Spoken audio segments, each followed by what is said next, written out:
Give me just one day. Fluent and chill. What it takes, stay real. Chill town, hoop sports, fluent with the feel. Break down sharp like a highlight reel. Welcome to the show, we stay fluent and chill.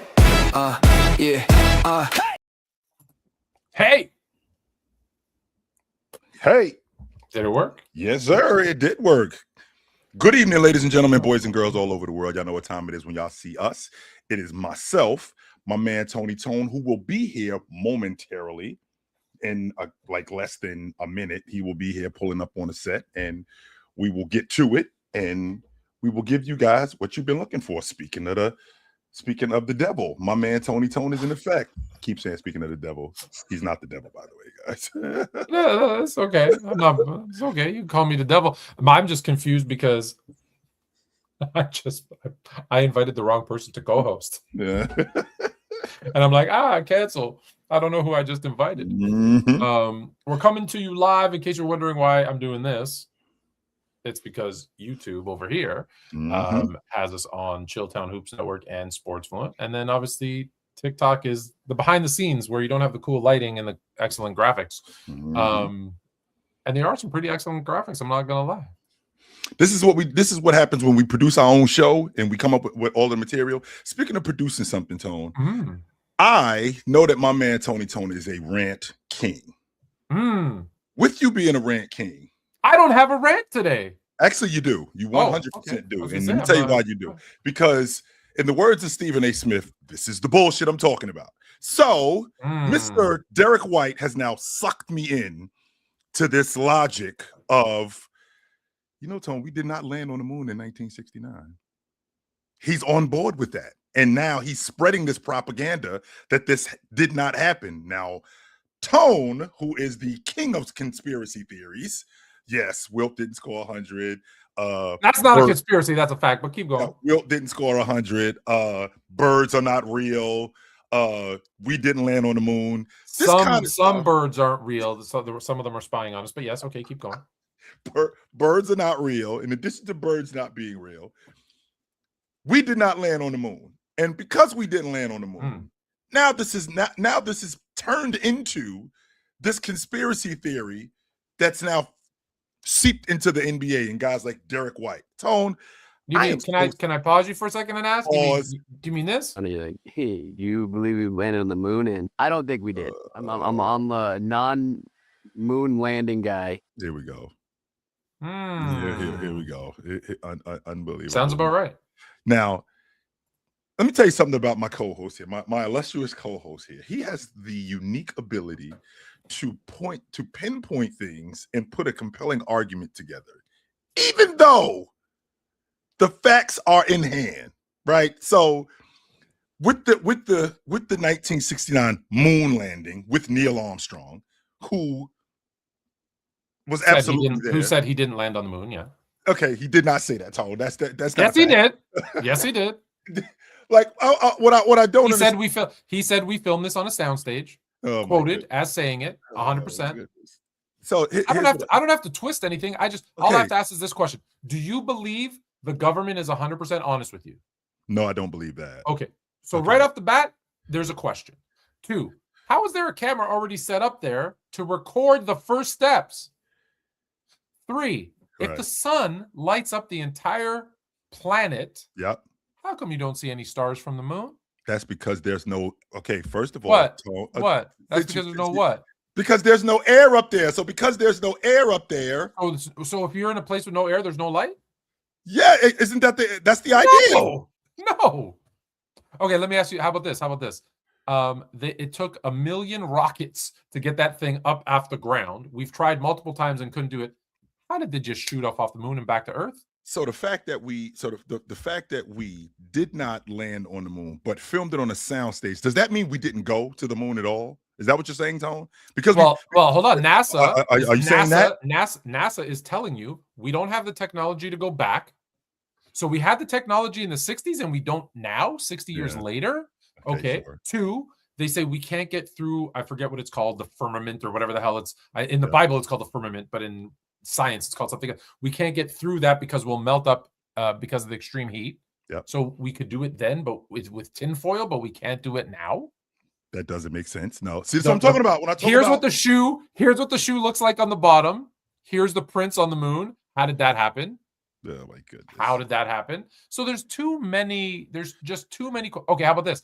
How did Universal Pictures have a globe with the exact outline of where all the continents were in 1920 if we didn't go to the moon till the 60s?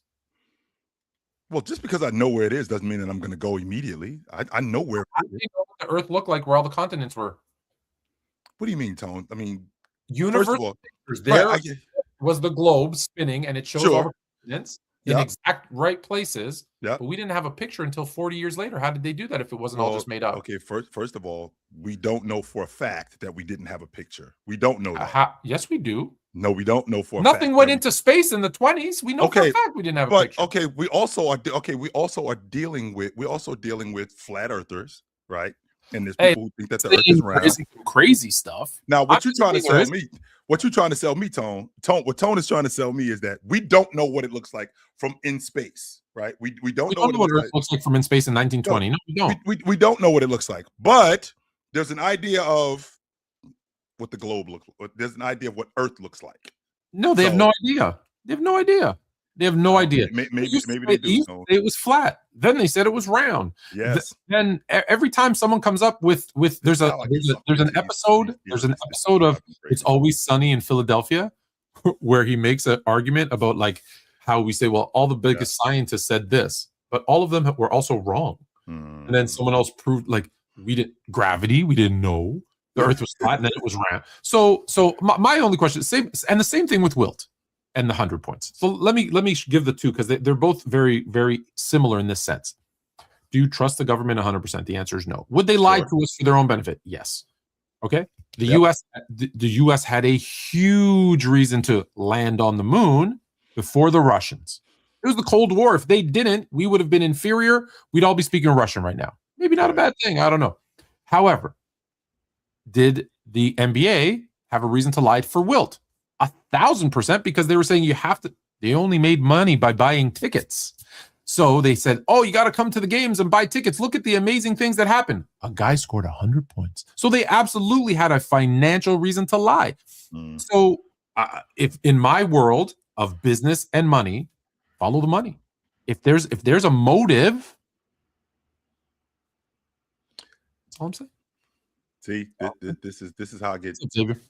I told you that my man had a rant. He said he didn't have a rant. He 100% had a rant. There you have it. So, I didn't know I had a rant. Since we're on the subject of rants, Tone, really quickly, I would like to address this. Where Noman says, "Chill, this is all your fault. I know you are so happy about Moses Moody. Steph Curry is still king. Warriors in 6. Now, imagine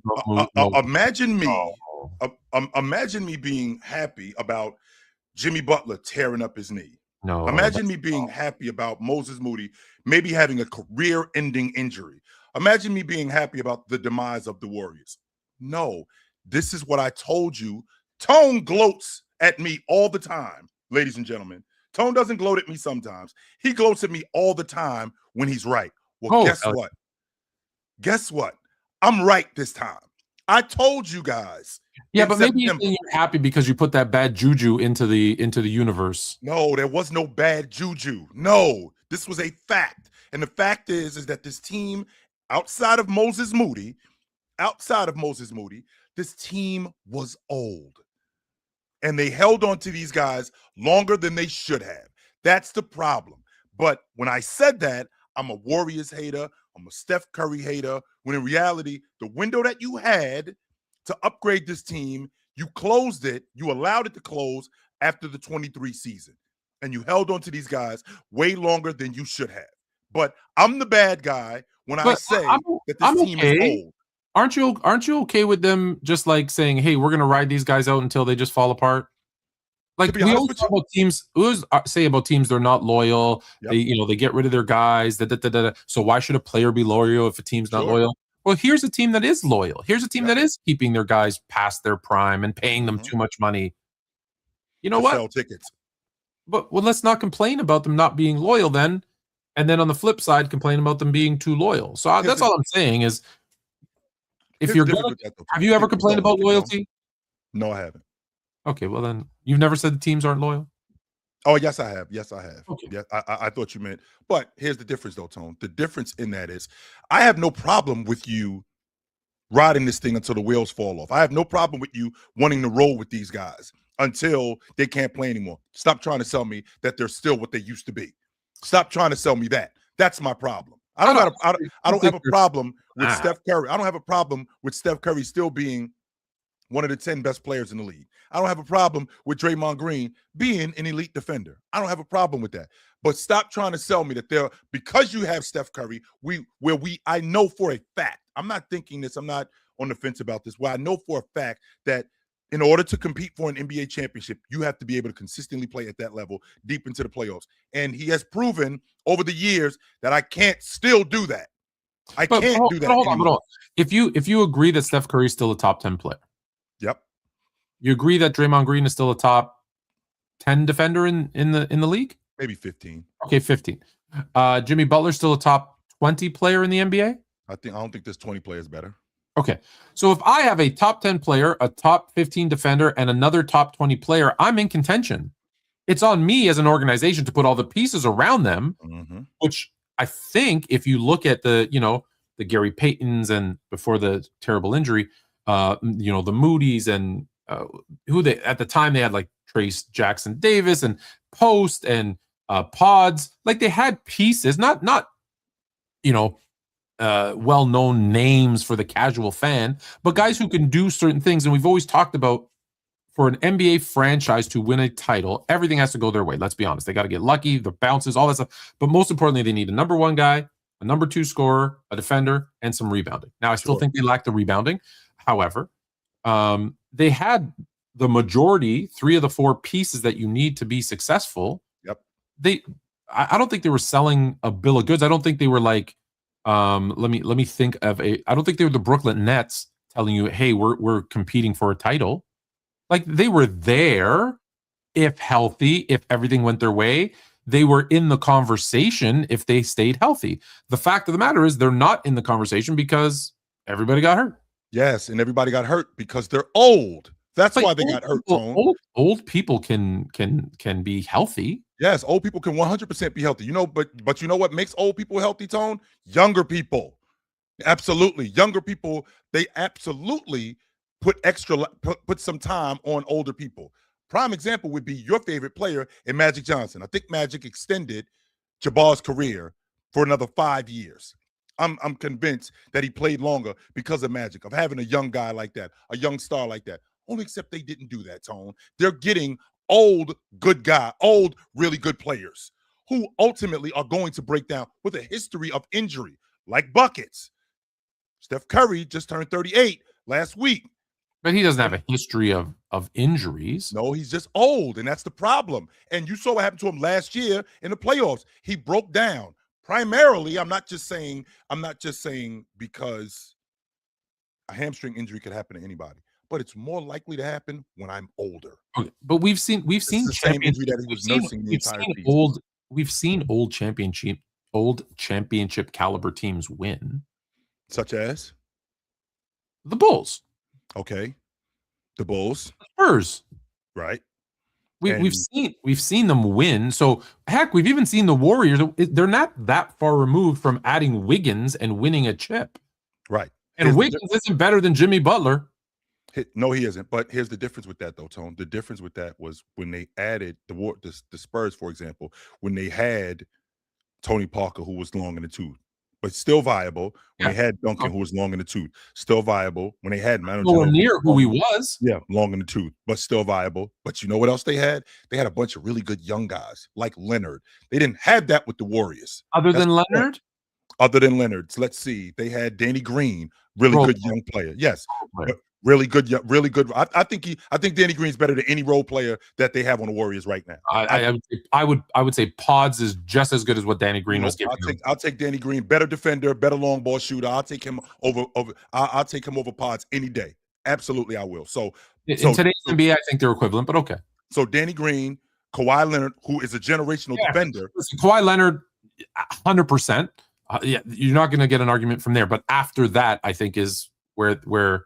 We didn't have anybody. We didn't have anybody else to. I feel like we didn't have anybody else to supplement the guys like we depended too. When you got an old team, they depended too much on guys like Curry, guys like buckets. That's what I said to you. That was my first point. So to go back to it, what I said was a top 10 player in Curry, a top 15 defender in Green, a top 20 player in Jimmy Butler. It's the other pieces around that they didn't fill out the roster well enough. Yes. It's not necessarily that those three are old, like you're saying. I'm saying they didn't get that supplemental, those pieces around them. And that's the point though, Tone. You're actually making my point. If you are going to continue riding with these guys, I'm going to continue riding with an old guy in Curry. I'm continuing riding with an older guy in Jimmy Butler. I'm continually riding with an older guy like Draymond. I got to put young pieces around these guys to preserve them. Only except they didn't do that. We're putting the load on these guys and hoping that them other young guys turn out. Only except we don't have time because Steve Kerr has made it abundantly clear that this was one of the best rotations he's had since ever.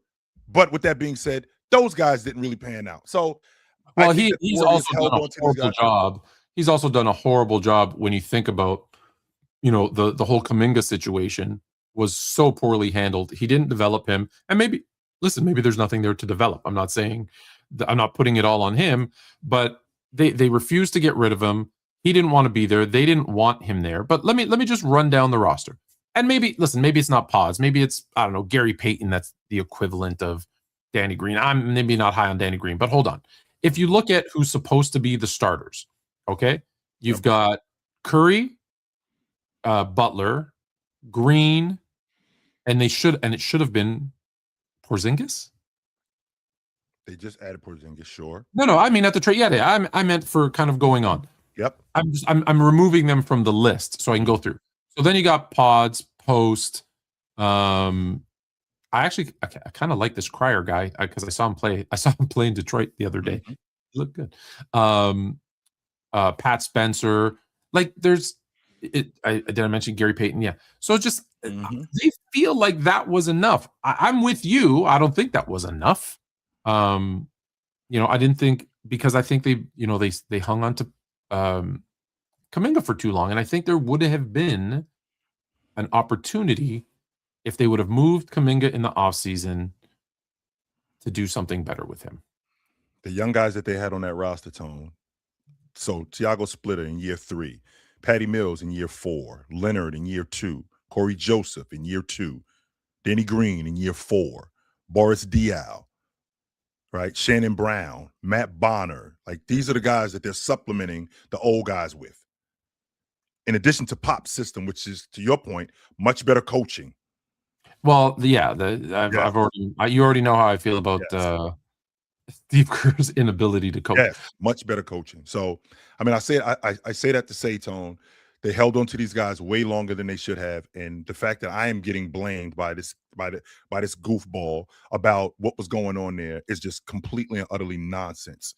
Because I saw the writing on the wall. You guys held on to these guys way longer than you should have. You didn't build the roster around them, and you depended on these guys way too much. And when they broke down, you saw what happened. I don't think the Warriors are making a playoff. Can I just say, like, this is the shit that, like, we're talking about 2012, 13, and 14. Danny Green didn't make a defensive team, and it was a second all-defensive team, not the first offensive team, until like 16, 17, years later. At this time, he was averaging 9 points a game. He was good. He wasn't great. You guys have this tendency to take the best version of a player and slot him into every single year. In year 4, he was not that guy.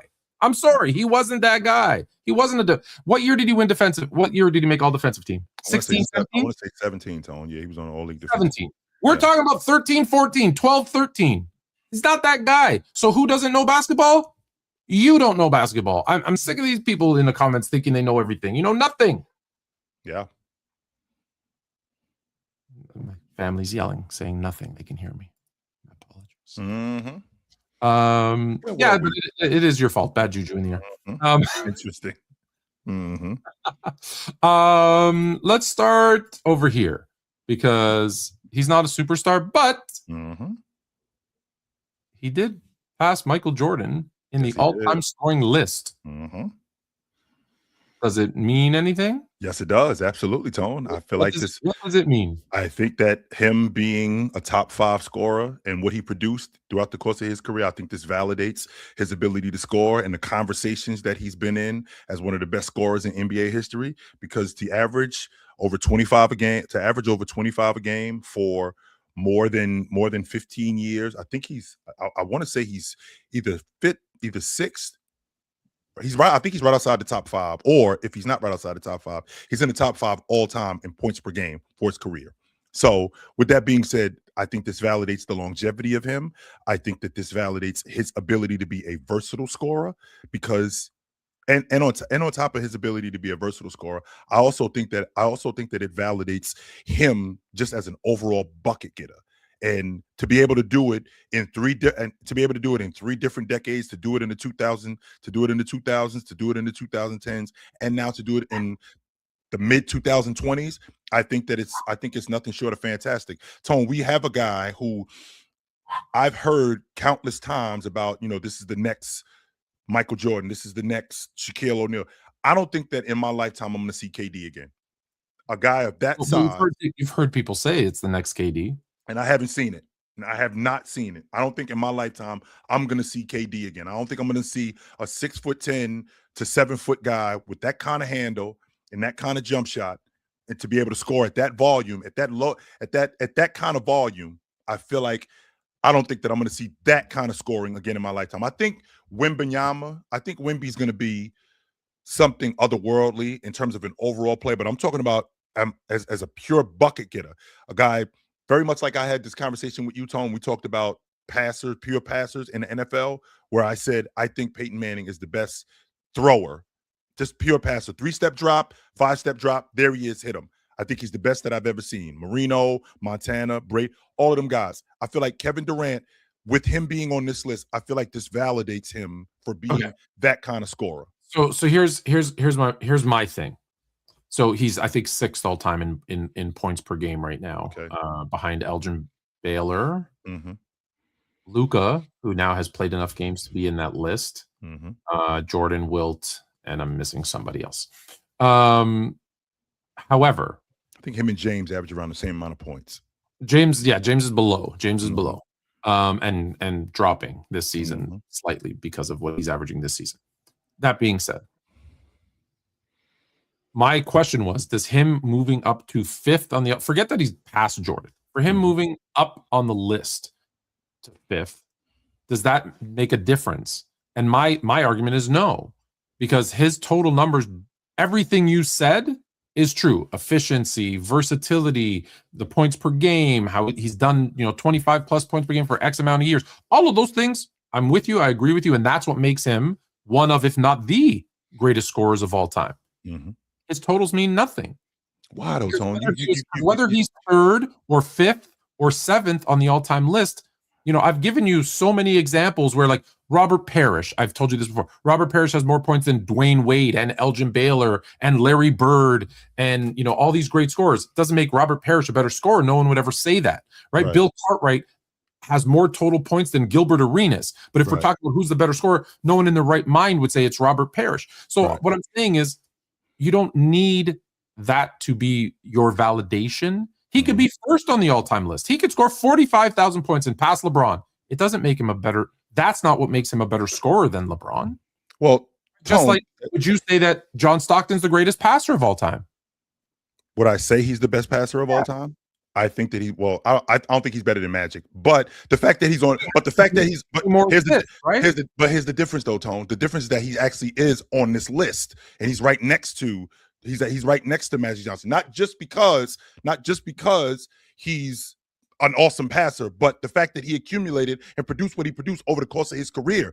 I have to start. I've always been a fan of what you produce. Like, sure, I don't think that Bill Cartwright is a better overall scorer. I don't think he's a better overall scorer than Gilbert Arenas. But what I'm not going to do is I'm not going to put that kind of context in the same space with Kevin Durant, who is a known scorer. Like Bill Cartwright is not a known scorer. He actually thumbed down his game to be a less of a scorer when he got into the triangle offense because that was Jordan. That's not to say that he couldn't score because he could score. He just dumbed that down.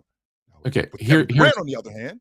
Sure. Okay, I'm gonna read you a list. I'm gonna read you a list, and I want you to tell me approximately because I know you're pretty good at this. And then Darko will get to your super chat.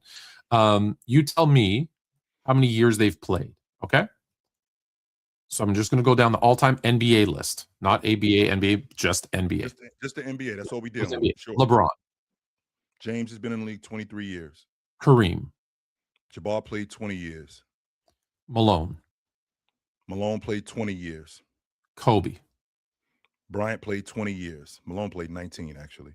Durant. KD showed up in 07, so I want to say we're in year 18, either in year 18 or 19. Yeah, something like that. Jordan. Jay played 15 years. Even though 2 of those seasons were 18 and 17 games, we still call it. Sure. Yeah. Dirk showed up in 99. Dirk played 20 years. Yep. That one I know. Wilt. Chamberlain played 14 years. Harden. James Harden is still in the league. He showed up in 09. I think we're in year 17 with James Harden. Okay. And Shaq. Shaq played 19 years. So with the exception of Jordan and Wilt, all of them are 18, 19, 20 plus years. Sure. So to say they're better scorers, right? When you go down the list, is my point, it doesn't define them. I don't think it defines them as scorers. Like, again, who did I have? John? No. Parrish. I use Parrish too much. Because he's such an easy one to pick on. But like, if you look at who would you think is a secondary, not a great scorer? Who would I think is a secondary? Scottie Pippen. Okay. I think Scottie Pippen is I think he's a secondary scorer. He's a secondary scorer. Okay. Mm-hmm. So Scottie Pippen. Let me find him here. I have no idea where he is on the all-time list, to be honest with you. He's not that far away from Curry. Curry just passed him like not too long ago. I think Scottie's still he might be top 30 still. 30? No, he's not. Is he that high? I think he might be top 30 still. I don't see him. A lot of these guys are playing now, have played now long enough. Okay. Just quickly, Robert Parrish. Is he a better scorer than Adrian Dantley?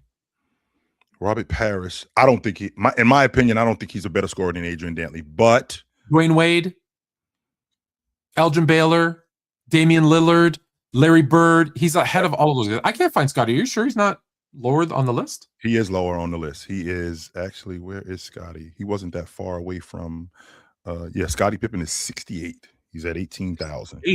Damn. Yeah. Mm-hmm. Is Scottie Pippen better scorer than Bob McAdoo? Mark Aguirre? No, I don't Tracy think he's McGrady? I don't think he's a better bucket getter. Glenn Rice? Like, that's my point with all of this, is that I understand why you guys look at totals because it speaks to something, but what it doesn't speak to is who you are as a scorer night in and night out. And that's, to me, actually it does though, Tone. It doesn't. Keep going. No, I understand what you're saying, Tone. But it doesn't show me who you are night in and night out. It shows me, hey, you might have done something for a long time. Sure. And that's why I say I'd rather look at your efficiency as a scorer, your versatility as a scorer, your points per game as a scorer, because those things are more important. Because if I played 20 years at 10 points per game and you played 10 years at 20 points per game, it doesn't take much to realize you're a better scorer than me, but I have more points than you. So I'm the better scorer. But here's the difference though, Tone. Like, I think what you're leaving out when you say that, I think what you're leaving out is, even though your skill set is supreme, the production has to matter at some point. Like, it looks great. Like, what are you producing with this though? If you and I if you played 20 years and I played 15 and you're ahead of me in the totals by a fraction. I got 5,000 more. I got 3,000 more points than you. You played 5 more years. Right.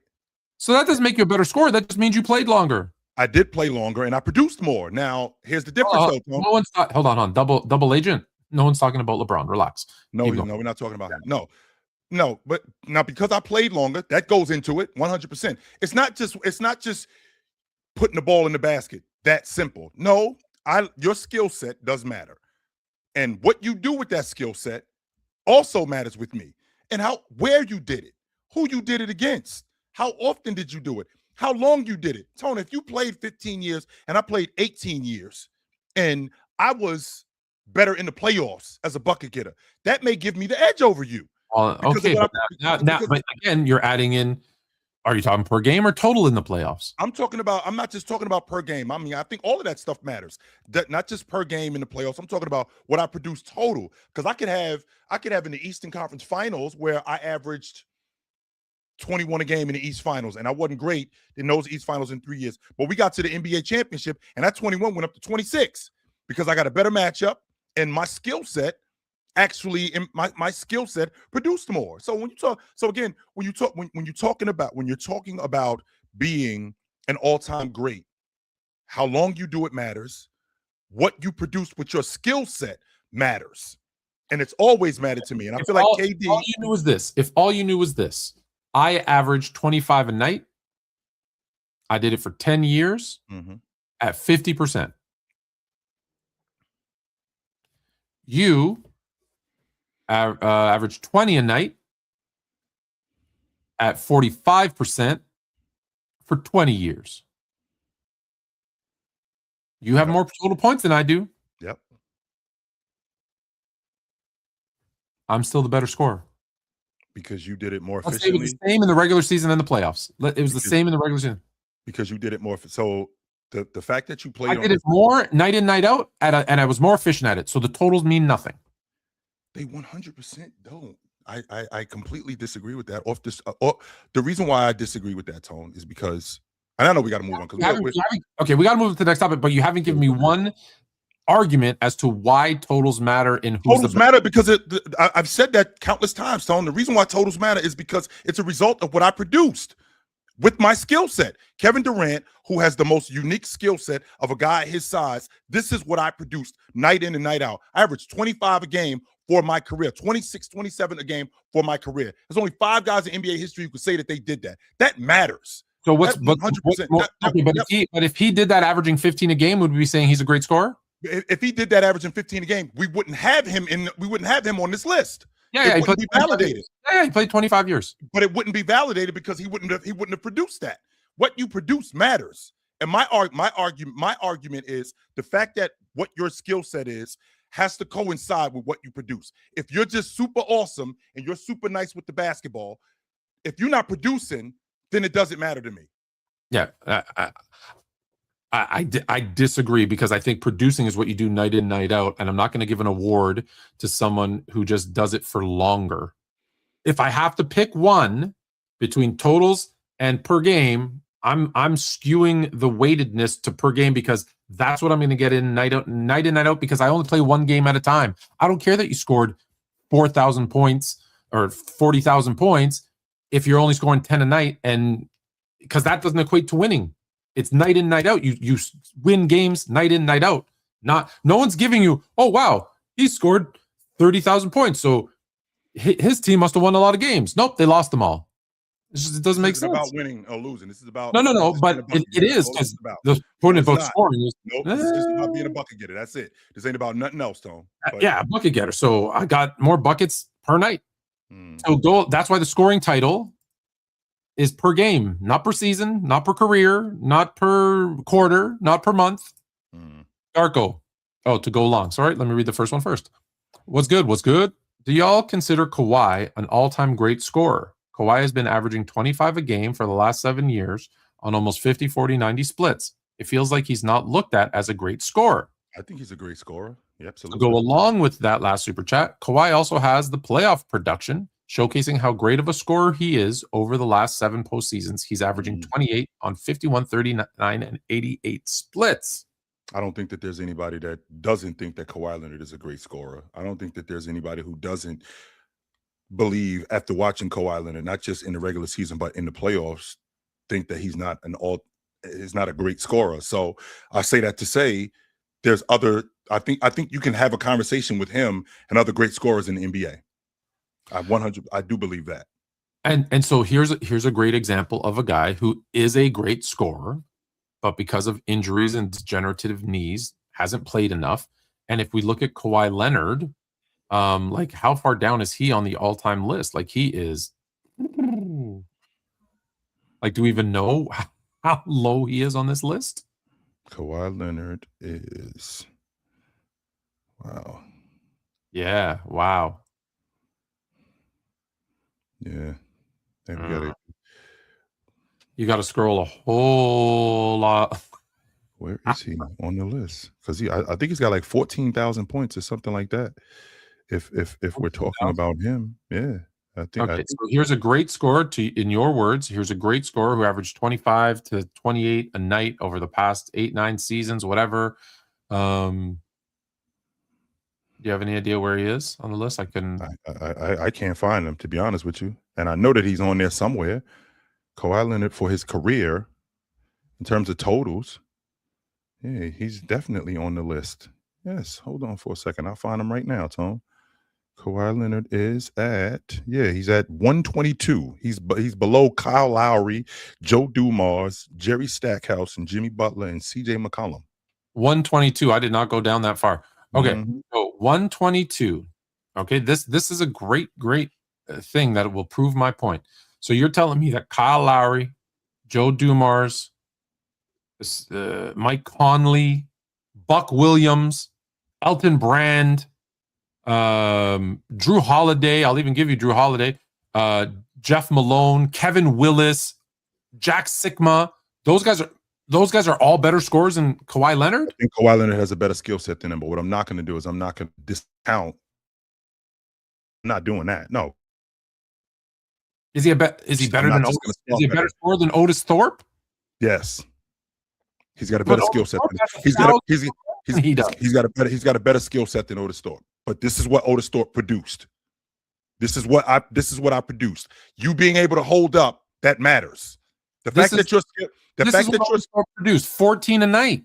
Okay, and you literally just told me, Tone, if you scored 15 a game for 10 years at a ridiculous efficiency rate, and I scored 20 over 10 years at a lower efficiency rate, you're a better scorer than me. No, I said 25.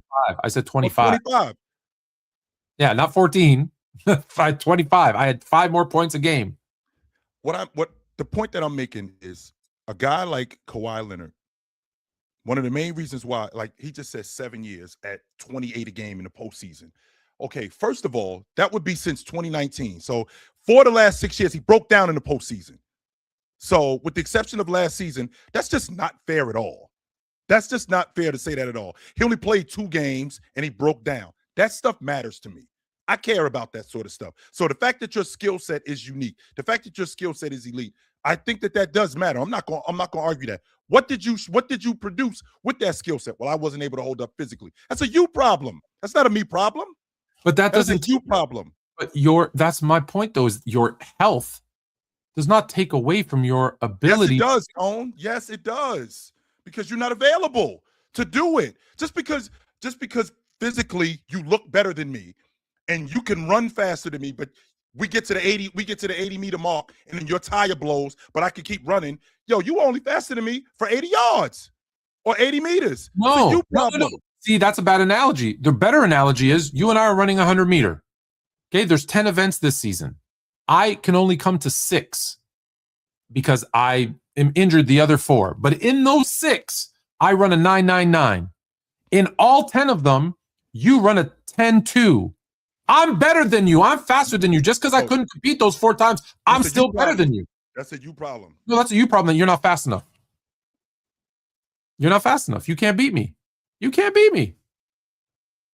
Speaking of old people, since we I don't even know where we are. We might have been on for 2 hours. And I didn't even know. Paul George is lying. This is what I should have ranted about. Paul George is lying that I was injured and I was dealing with mental health. And I'm not a superhero. I had to take drugs. I to be honest with you, before you, and I know how you feel about this kind of stuff, Tone, but when you get to that point where like we come into the other side of it and you're not ready to let go yet, you are looking for something extra. Yeah, you are looking for something that can help you prolong this just for a little while longer. The mental health problem, the mental health issue, I got a problem with that. Because there's people that's dealing with real problems. Like there's people who have real problems out here. Like when I say real problems, Tone, I mean like, yo, they struggle to get out of bed and function every day. You, on the other hand, are telling me that, yo, you're dealing with mental health issues, and I got a huge problem with that. I do. I have a huge problem with that. What he's trying to do is he's trying to not supplement it. What he's trying to do is he's trying to give himself an out. Like, yo, I'm sick. To be honest with you, and I'm not going to sugarcoat it, Tone. It sounded to me like a drug addict. It sounded like a drug addict that's telling me that, yo, I'm sick and I got problems. A drug addict, it's just an addict. It could be a drug addict, a gambling addict, or whatever. It's an excuse that he's making. Oh, here's all the excuses. You know what? You had mental health issues. Go see a psychiatrist. You can afford it. Get off the damn podcast. Okay, go sit on the couch and have a conversation with someone. And guess what? There are safe, legal drugs that he can take if he's dealing with depression and that stuff. Absolutely. So when you're a professional athlete getting paid millions and millions of dollars, people say, oh, they're human. Yeah, but they're held to a higher standard. That's why they get paid the money that they do, because they're held to a higher standard and they have different rules. And they know that too. And they know that too. Like, of course they know it. It's in their contract. It's in their contract. So, you can feel sorry for him as a human being. Pill popping P is just wrong. But you can feel for them as a human being, but also you have to understand, yeah, they're human. Yeah, they're going to make mistakes, but you have to also be held accountable for those mistakes, and you need to own up to them. And and even if that's even to expand on your point, Tone, the fact that you're going to make mistakes, there's certain things that you're not supposed to be doing. Like, there's things that I'm going to screw up, and I get that, no doubt about that. But there are also things that that I'm not supposed to be doing this. And listen, I'm even going to give him an out, because I get it. You see it every day with drugs, with gambling, with whatever other stuff, right? Like, they are human beings. They're going to do this stuff. My only issue with this is, I've said it throughout my career, dealing with mental health. I'm not a superhero. I'm human. I made a mistake in that moment. Okay, well, I guess he did say he made a mistake. So maybe my understanding was that I read the rest of the quote, which was, you should read the rest of the quote, where he's kind of making an excuse. Don't make an excuse. He made a mistake. Fine. And he's dealing with his punishment for it. No problem. Mm-hmm. Yeah, as long as you own up to it, I'm good. Mm-hmm. I'm usually in Chill's TikTok morning live. Started a new job. Congrats. So I haven't been able to recently. Would love y'all thoughts on the Hornets mid to late season. I think I want to say, Tone, since January the 1st, I think they've been a top 5 seed. I mean, they've won. I think they won 4 of their last 5, including 3 straight, by an average margin of 24 a game. Like, they're smoking everybody. With that being said, though, Tone, they're still in 10th place. Like, they started off slow, but they're still in 10th. In the play-in? I would not. And the reason why I would not, I feel like this group is actually coming together, like, as a real group. I just want you to know, because you're not watching the game right now, neither am I. But they are beating the Kings right now, and I know the Kings stink. Sorry, Ox. 111-73 with a minute left in the third. Stomping them by like 40. And by the way, Tone, Sacramento's got 10 guys out of the lineup tonight. So they basically went and got some people off the street to play. Yes. I wish I was in Sacramento. We probably could have got a call. It sound like to me, they might have asked me if I wanted to play. Like, yo, can you strap? Look at this. Run tonight? Okay, so they're up 111-76. Last night they won 124-101 versus the Grizzlies. 130-111 to the Magic. 136-106 the Heat. 115. Oh, they lost to the Hornets. 117-109. Okay, maybe they're playing some bad teams too, but why do you think all of a sudden they're not just winning? Smoking people. They are, like, destroying them. Smoking teams. Absolutely. Smoking teams. One of the things that is it's all your boy Con Knipple. Well, no. Just so we clear, I think Lonzo Ball, he just not Lonzo, LaMelo Ball, I'm sorry. Excuse me, LaMelo Ball, he was player of the week. He averaging like 26 a game. He's doing a much better job in taking care of the basketball. I think his shot selection has actually been a lot better. I think, again, Con Knipple has been great. I call him Moose. He's been great around the rim. Moussa Diabate. Moose. he's been great around the rim. Not only has he been great, Brandon Miller actually makes shots. And I think that he puts a lot of pressure on defenses. And on top, since we're on the subject of defenses, the Charlotte Hornets defense has been really good. Right? Really good. And I love this kid that they have playing behind Moose and Kalkbrenner. I've said this to you countless times, Tone. That's the Boston Celtics. That's your starting 5-man right there, Kalkbrenner. So I say that to say that this Charlotte Hornets team, I feel like they're in a groove right now. And the way that they've been playing defense and the way that they've been rebounding and playing faster, I mean, they just been smoking everybody, and I love it. Kobe White has 20 off the bench already. Tony, what you calling it, man?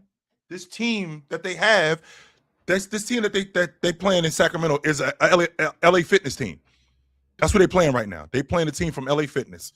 10 guys. I'm going to tell you right now. Go ahead. No, go ahead. I'm going to give it to you really quickly, Tone. So let's see here. I'll tell you right here, Tone.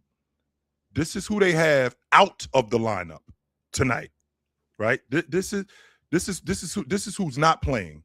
So no Russell Westbrook, no Nick Clifford, no Precious, no Killian Hayes, no Sabonis, no Keegan Murray, no Zach LaVine, no Hunter, no Drew Eubanks, no Isaiah Stewart. None of that. So with that being said, this is who they actually have in their lineup tonight, right? So in their lineup tonight, this is what they have, and this is absolutely incredible to even see this, because I'm looking at Sacramento's lineup. Half of these dudes, okay, I got DeMar DeRozan, Patrick Baldwin, Maxime, Renaud, Devin Carter, Malik Monk, Dougie McBuckets, Daquan Plowden, Dylan Caldwell. Who are these people, Tone? Like, I know DeMar DeRozan. I know by the Hornets. Who? My question to you, because then we got to move on, is so they're currently only a game and a half back of 7th, 2.5 back of 6th, 3 games behind 5th. Actually, 2.5 games behind 5th, Tone. Yeah, 3 games. That's right. And the Raptors are 12 back. Yes, sir. 3 games. So 3 games. Is that what I said? Correct. Yeah, 3 games. That's exactly what you said. Yep, 3 games. Not 3 2. games. My fault. 3 games back. This could be dangerous, no? With Miami losing yesterday, they're going to tie Miami. Yep. They're going to move up with Miami. 10 games left. You can make up 3 games. And Orlando's going to lose to Cleveland tonight. So if Orlando loses, very clear. The Raptors are. They could move up to 8 tonight. That could happen. Yeah. Can I just quickly, and then we're going to move on. We got 5 topics that we'll do speed round, and then I'm going to get to your 2 questions. Actually, let me answer this one quickly. Do y'all know Kev knows basketball? Yes. I'm assuming there's a follow-up to that. Who's the top 5 big Europeans in the league so far that you both think? I don't understand that question. Rephrase that question. We got a super chat, so we're going to do the super chat in a second. But remember I told you I did this bet with your guy on your show there about where the Raptors would finish? And listen, I'm going to lose. They're not going to finish at 500. I think wasn't that the bet, 500 or better? I said 500 or worse. He said 500 or better. Okay. It's going to be close, but I just want to point out. So I'm going to lose my bet. Yeah, that's okay. I got to buy Ox Pizza. No big deal. That being said, I know you play the games. I get it. I just want to point out the only reason they're above 500 is because they went on that 9-game winning streak at the end of November. At the end of November, they won 9 in a row. You from that point on, because they beat Utah last night, they've been a 500 team since then. They are a 500 team since. Actually, I wish we would have had this before the game against Utah because they got blown out the night before. They would have been under a 500 team, but they beat Utah and they're a 500 team. That 9-game win streak saved their butts. Saved their butts. I had them going the West Coast road trip they went on. I had them going 0-5. I didn't have them winning the game on that road trip, Tom. They're not good. They're not good. They're smoke and mirrors, bro. They're smoke and mirrors. That being said, better midseason turnaround: 22 Celtics, 26 Hornets. Definitely definitely the 22 Celtics. They were in, like, I want to say 10th place, 9th or 10th place. They end up going from 9th to 10th place to being a top 2 seed in the East, and they end up in the NBA championship. Yes. Charlotte will not. Yeah. Charlotte will not go. I don't think I'll be if the Charlotte Hornets end up in the NBA championship, I am in the Matrix, Tone. No question about it. Oh, look at this. He already admitted that the Raptors are getting smoked in the playoffs. Look at that. Look at that. Look at that. Now he's more fluent. I want to hold on really quickly, Tone, because Denver FC, which I think is goofy as hell. Denver Nuggets have been 500 since Joker got back. Okay, since Joker got back. Okay, how about they won 5 of their last 7 games, goofball? How about that for an idea? How about the last game that they literally just played? That's the first time that they've had everybody in the lineup without anybody on the injury report. Goofball. How about that? Don't waste. There's no super chat. You don't read the super chat. You're right. But let me say You're this. You're right. Speaking of teams that are better without their player, are the Lakers? Is it time? Is it time for the Lakers to move on? Are they better without LeBron? No. I just want to point this out. They were like 5-4 in their last 9 games. He leaves. They go on a 3-game win streak. He then miraculously comes back and they end up winning, I don't know, 7, 8, 9 in a row, whatever.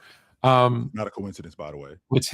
He came back because they won 3 in a row and you realized, oh my God, they can win without me. I don't think he's the difference maker in the regular season for this team. I think that him playing in a regular season team without him. However, this is where you and I disagree. However, I think if he plays this third fiddle role in the playoffs, that's where I was going. That's where they're better. That's exactly where I was going with that. Because you think he's going to be a number 1 option and ruin it.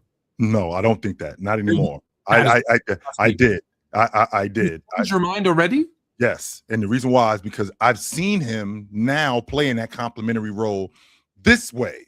Like, I've seen him play off the ball, and I've seen him play, like I saw him play behind Irv, and I saw him play off of Anthony Davis. Like, he's been trying, he 100% has been trying to, right? He 100% has been trying to hand the keys over for years. But with that being said, right? With that also being said. Do you honestly believe that in your heart of hearts? Yes, I do. He's been trying to hand it over? Yes, I do believe that he's been trying to hand the keys over, but Irv wouldn't take it because Irv wouldn't take it because Irv wanted his own thing. Anthony Davis wouldn't take it because he couldn't hold up, unfortunately. And I think Luka is the only one who has no problem doing it. No problem whatsoever. Yeah, that's all Luka knows how to do. I disagree. I think he's been fighting, wanting to give it up. I think he might think he wants to. He might say he wants to. I don't know that he can. But let's stick with him for a second. Teams aren't expected, shocking, to offer LeBron $50 million annually in free agency, per Ramona Shelburne. The door is open for return to LA if he's willing to take a pay cut. What kind of pay cut are we talking about? Because I'm not playing for the league minimum. I can tell you that right now. I'm not doing that. 25 mil? 2 years? No. That's a little bit of money. Absolutely not. No, it's not. You know why? Why? Because he's not going to play the second year.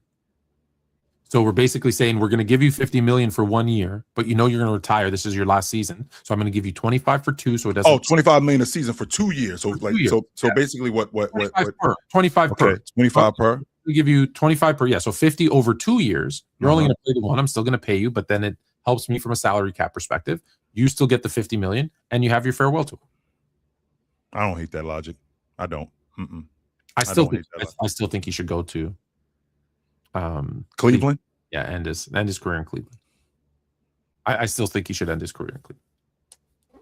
I think that I don't think that that's something that he would be against, but he's just been in Los Angeles for so long. I think that he would retire. I know. I think his longest tenure has been as a.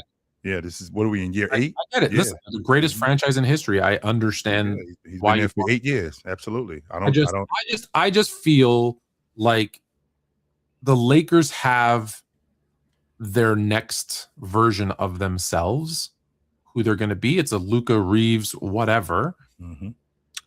And I think Cleveland, after they disappoint everybody again in the playoffs, will be like, hey, How do we sell some tickets? How do we do something and still be in contention?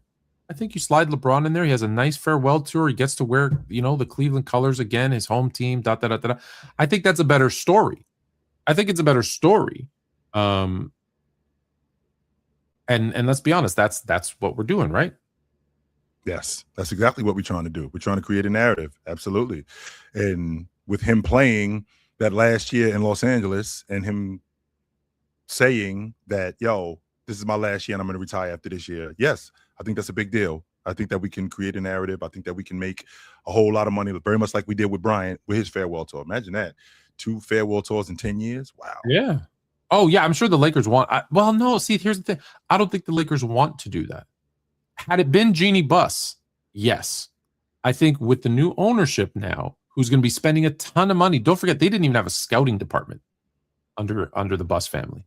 So this the owners who own the Dodgers and stuff are coming with a ton of money. They're going to bring in all new executives, a new coach. Let's be honest. Sorry, JJ, you're gone. They're going to bring in scouting. Really?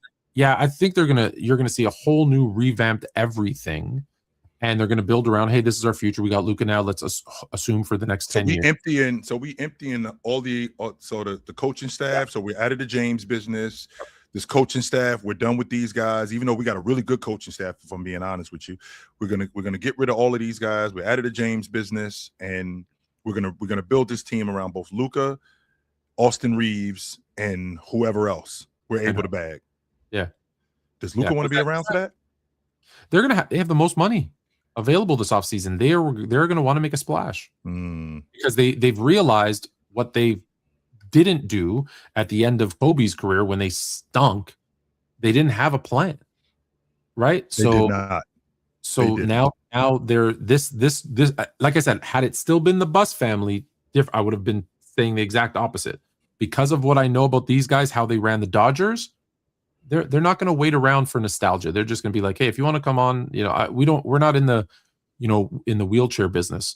We're in the championship making money business. I do think that they're out of the LeBron James business, especially at that price. And can you imagine him going somewhere else? Like, could you imagine him in another uniform? No, outside of Cleveland, no. Yeah, other than Cleveland or LA for his last season, I don't think he should go. I think if he comes back to Los Angeles, I just don't think it's for a little bit of money, Tone. And when I say a little bit of money, I mean like 20, 25. I think it's something. I don't think it's 50 million, but I think that we can come to like what you talked about. I think we can come to. Like I said, I to make sense for the Lakers, it would have to be whatever number he wants for one season, whether it's 40, 50, whatever, split over 2, and then he plays the 1. And then everybody's happy. We have, you know what? Do you want to do the last week's leaders? Let's do that. You care about that? I don't know if you care about this. Let's do that. So last week in the NBA, this is just for the week. The number one, I can't even believe some of these numbers I'm going to say. Points per game last week, just for the week, guys. Luka Doncic had to play minimum of 2 games, by the way. Averaged 42.3 points per game. Josh Giddey, 11.7 assists per game. Giggity. Bam Adebayo, the number 1 point getter in one NBA game ever with 83. He averaged 15.5 rebounds per game. Yes, Bam Adebayo has the number 1 most points in one NBA regular season game.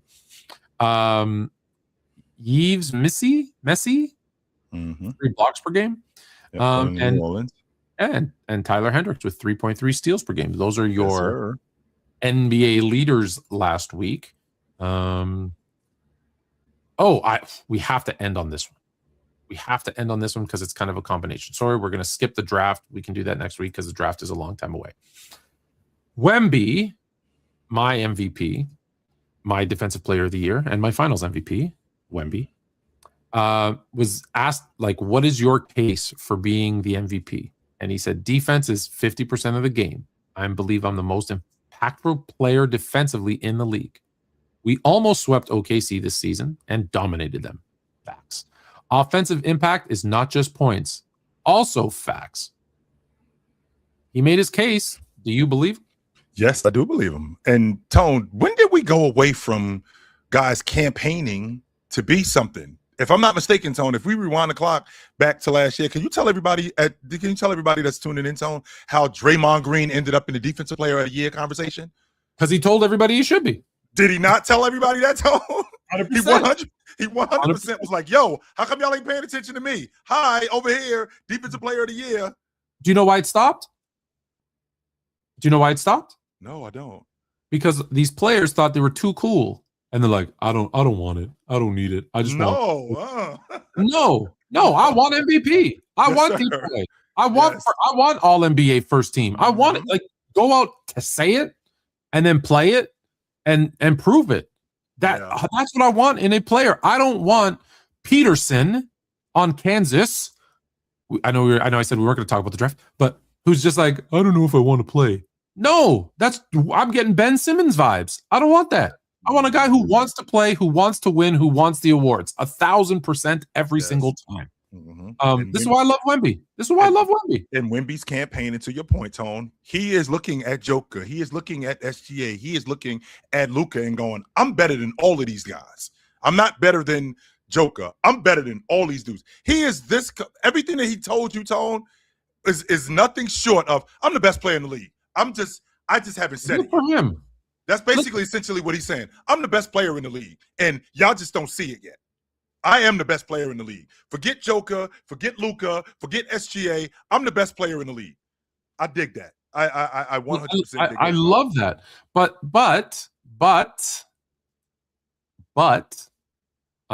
if you listen to some others, like Carmelo Anthony, who shouldn't be talking because he has no idea what an MVP is. The players, he doesn't know what defense is either. The players know who the real MVP is. That's all that matters. To me, I think it's clear cut. I think it's SGA, best team in the NBA, best player on the team. That's hard to argue. That's not what the MVP is. The man's averaging 30. When you see an MVP, you know it. None of what he said matters in the MVP race. It is not. Because we've seen, Tony, I could go back from 88 and go all the way. I could go back from 88. I mean, Jordan won the league MVP in 88, and their team was in third place. I can go as recent. Joker won the league MVP in 21. They were in third place. Joel Embiid won the league MVP. They were in third place, right? I mean, Kevin Durant won the league MVP when he was in Oklahoma City. They were in second place. They weren't the best team in the Western Conference. I mean, winning does matter. We do that. But that doesn't mean that you got to be the best team in the league. Steve Nash won the league MVP. Phoenix was in third place, Tone. Right. So I say that to say, just because you are on the best team, just because you're the best player on the best team in the league does not mean you're the league MVP. That does not mean that at all. No. Do you think I'm not making that argument for SGA? No, I'm making a different argument for him. Yeah. Do you ever think we'll have a time when we have criteria for the MVP? I think we do, Tone. And I think that's where you and me, where the divide is. I think we do. I think that one of the things that's always been apparent is winning. Winning has always mattered. You don't have to be the best team in the league. There's exceptions. But there are exceptions. Very few, but there are exceptions. You winning, what you produce, your availability was always. But the exception, I want to say, with the exception of Giannis, I think over the last maybe 20 years, the league MVP has played 70 plus games or more over the last 20 years. Your availability matters. The fact that you're winning is what matters. What you produce. As what you, not necessarily on the defensive side of the basketball, but what you produce overall, that matters. Like what you score, how good you are in the clutch, how good you are on the road, all that stuff matters. But then you have all these exceptions, right? You have the Jokic's, you have Donovan Mitchell not getting a sniff when he was the number one seed and producing and doing all that stuff. So I don't know. I think that we are moving toward that concrete criteria with the 65 game rule, which there's some people who scoff at it and they think that it's going to be amended, where there's some people who think that it's going to go away. It won't get amended. You know why it won't get amended? When was the last MVP who played less than 65 games? I think it was Bill Walton. 1976, 77, whatever year what that was. I want to say 74. Whatever. Okay. Yeah. A million years ago. Yeah. I want to say 74. Yep. I was what, 10 years old back then. Yep. It's not. So the MVP has always been, and to that point, I think the 65 game is ruled because I hate guys playing 40 games and making an all defensive team or an all NBA team. I think that's nuts. I don't even like bench players who play 20 minutes a game winning those awards because it's not fair, because they're not playing a full game and they have no responsibility other than that one thing. Like Asor Thompson, who's going to be first team all defense, Tony. He's only averaging about 24 minutes a game. He's going to make the all defensive team. Yeah, but you know what? Man, I was in Detroit this weekend. He is incredible, though, Tony. Yes, he is. Even without, look, this is no indictment on Cade Cunningham. Cade Cunningham deservedly was in the MVP conversation for how good he is, and without him, they're lost in the playoffs. But man, Jenkins stepped up. Thompson played ridiculous defense. Now, granted, they were playing the Warriors. But man, I love the atmosphere in Detroit is still just fantastic. I love it. It's my favorite place to go watch a game now. So yes, sir. I'm going to say goodbye to TikTok. I don't know if you're going to say goodbye. I am too. Absolutely. It was good to talk to you guys. You know where to find us. You know where to find me and my man Tony. Absolutely. We will see you guys soon. Until then, put on a suit, drink water. Don't drink and drive. Amen. Call your mother. When last time you talked to your mother? Call your mother. We will talk to you guys soon. But until then, take it light. But take it. Absolutely, man. It was good to see you guys tonight. This was dope. Whew, okay. Goodbye, TikTok. One day I'll figure out how to do that in one. Do you want to do the draft, or do you want to have one? We have one person who's we got one guest and we got to get out of here. Or one guest, we're out of here. Okay. We got one guest and we got to get out of here. In that case, you know, I got to do. I gotta find it first, which is, you know, I have too many. I have like 8 screens of music and music and sound effects on here. What up? And like sometimes I forget where I put stuff. So it's like not, you know, it's not as good as it should be. But if I bring this person up, I promise I might have his music. So all my fellas. All my fellas.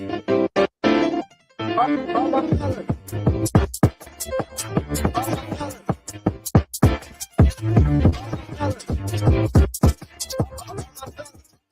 Yeah. What up? The last segment.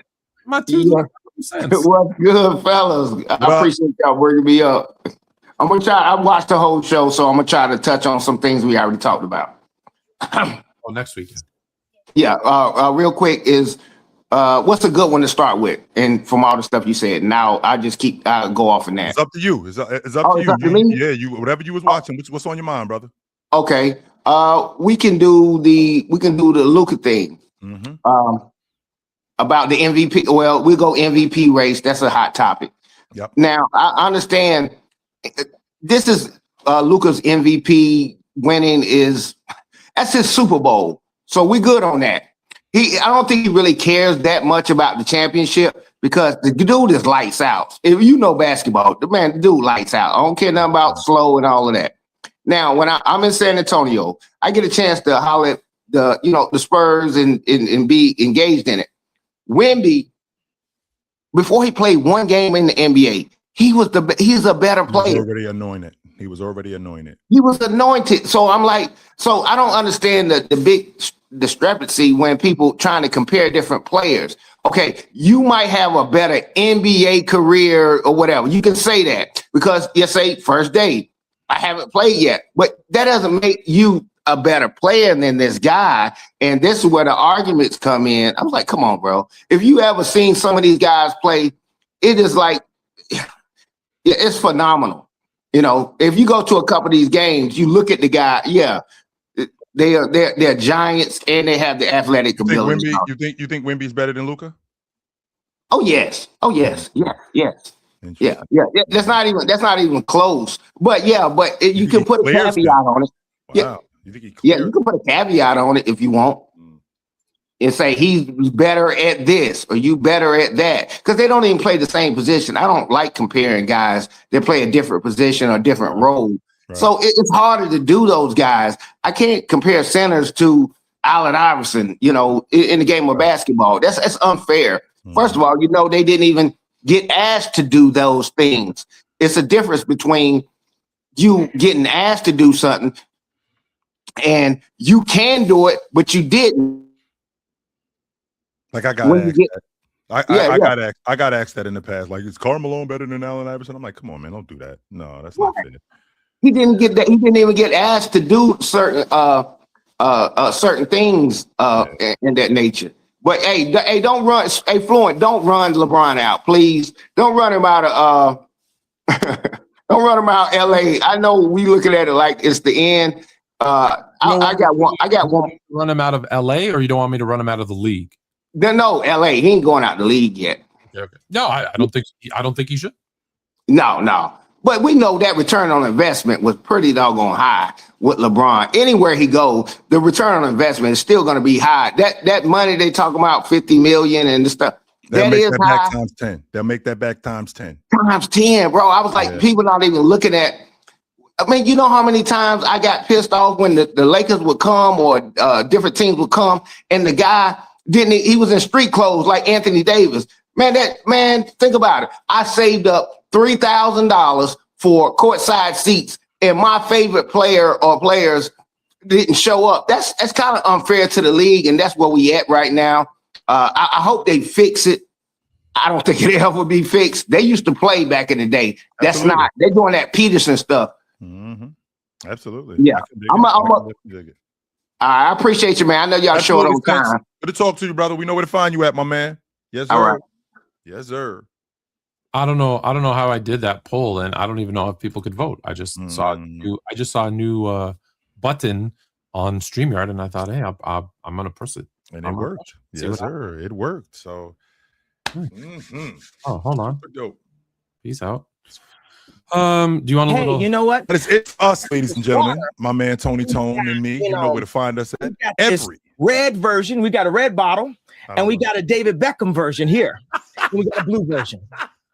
Yeah, you didn't want water? My bad. I'm out. My bad. My bad. I'm sorry. Ladies and gentlemen. I'm sorry, ladies and gentlemen. Oh, yo. Control yourself. Good to see you this evening. That right there, that's my man Fluent. I'm Chill. Every Tuesday night, this is where we are on the Fluent and on the Sports Fluent Network and the Chill Town Hoops Network. We will see you tomorrow, 8:30. Until then, put on a suit, drink water, don't drink and drive. Hey, man, call your mother. The last time you talk to your mother. Call your mother. Talk to you guys soon. But until then, take it light, but take it.